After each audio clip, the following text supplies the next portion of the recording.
La Confession de La Rochelle, 1559. Troisième partie, Jésus-Christ. Article 12. Notre élection en Jésus-Christ. De cette corruption et de cette condamnation générale, où tous les hommes sont plongés, nous croyons que Dieu retire ceux que, dans sa volonté éternelle et immuable, il a élus par sa seule bonté et miséricorde en notre Seigneur Jésus-Christ, et cela sans considération de leurs œuvres. Nous croyons qu'il laisse les autres dans cette même corruption et condamnation pour démontrer en eux sa justice, tout comme il fait briller, dans les premiers, les richesses de sa miséricorde. Car ceux-ci ne sont pas meilleurs que les autres, jusqu'à ce que Dieu les distingue selon le dessein immuable qu'il a arrêté en Jésus-Christ avant la création du monde. Il n'est d'ailleurs personne qui puisse s'approprier un tel bien par ses propres moyens, puisque de nature nous ne pouvons avoir un seul bon mouvement, aucune bonne disposition de notre volonté, ni aucune bonne pensée, jusqu'à ce que Dieu nous ait devancés et nous y ait disposés. Article 13. Notre salut est en Christ. Nous croyons qu'en Jésus-Christ, tout ce qui était nécessaire à notre salut nous a été offert et communiqué.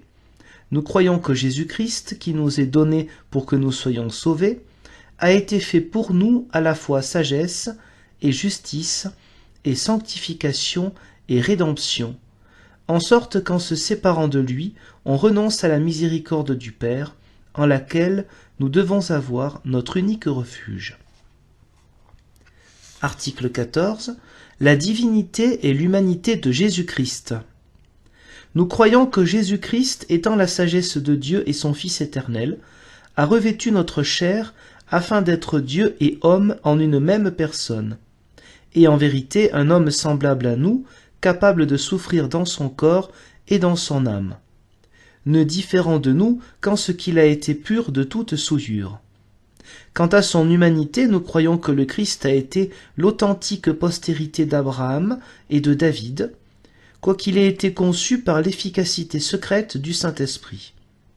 Ce faisant, nous rejetons toutes les hérésies qui, dans les temps anciens, ont troublé les églises.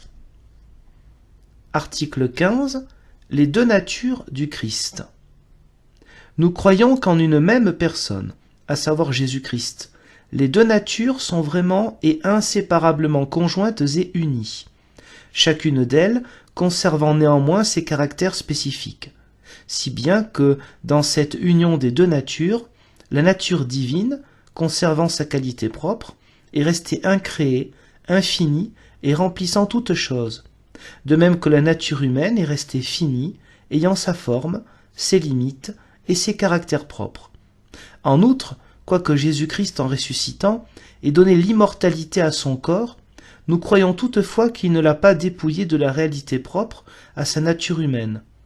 Nous considérons donc le Christ en sa divinité, de telle sorte que nous ne le dépouillons point de son humanité.